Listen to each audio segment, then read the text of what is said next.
wani abu take ji, kana shan duka jikinta komai ma in kana sha a jikinta ji take yi, saboda a lokacin bata saba ba, a gida babu, an zo nan kuma an samu, to duk abin da ka umarce ta yi shi za ta yi, ka ce ta bari shi za ta bari.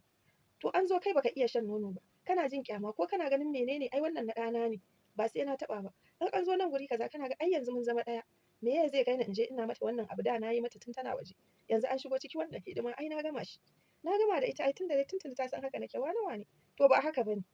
dan Allah angwaye ku canza hali,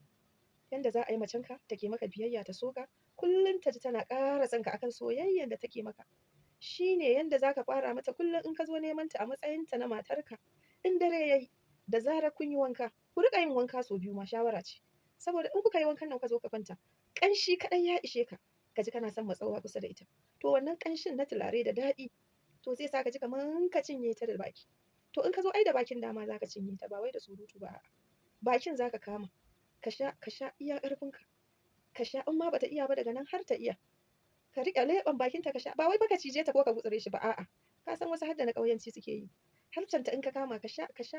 to daga nan fa ka ga a nan soyayya yake ƙulluwa, danƙon ƙauna tun daga nan yake farawa, kafin ka zo ka ga kaman ko za ka iya kama mamanta,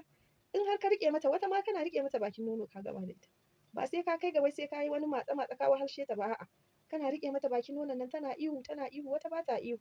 to wata da ihun na daɗi ne, wata kuma za ka ga ta yi shiru tana jin ka anjima har za ka zo wurin cibinta inda in ka taɓa wata a nan ne za ta yi ihu, wata kuma in ka zo gurin cinyanta a nan ne za ta yi ihu, wata gwiwanta ne in ka zo, wata kuma yatsotsin nan nata, wata dama kana ce buɗe cinyanki, ba wai daga ta buɗe cinya kawai kake tunanin za ka zararo wandonka ka ce za ka yi wani abu da ita ba, a'a akwai amarcin da ake yin kwana 3, 4 ba sai ka san ta a ƴa mace ba, amma za ka riƙa romancing nata ne, tana jin wani sabon rayuwa, duniya sabuwa, wanda ita da kanta ma sai ta nemi ta yi amfani da kai, to kai a lokacin shi kenan, ka ga sai ka ɗauko malam Audunka ka fito da shi ka ce to yanzu dai aiki zai fara a kanta, to amma ku maza ba kwa ina ga kuna ba kwa yin haka, da damanku ba kwa jaraba yin haka, ku kuna ga kawai ai ita mace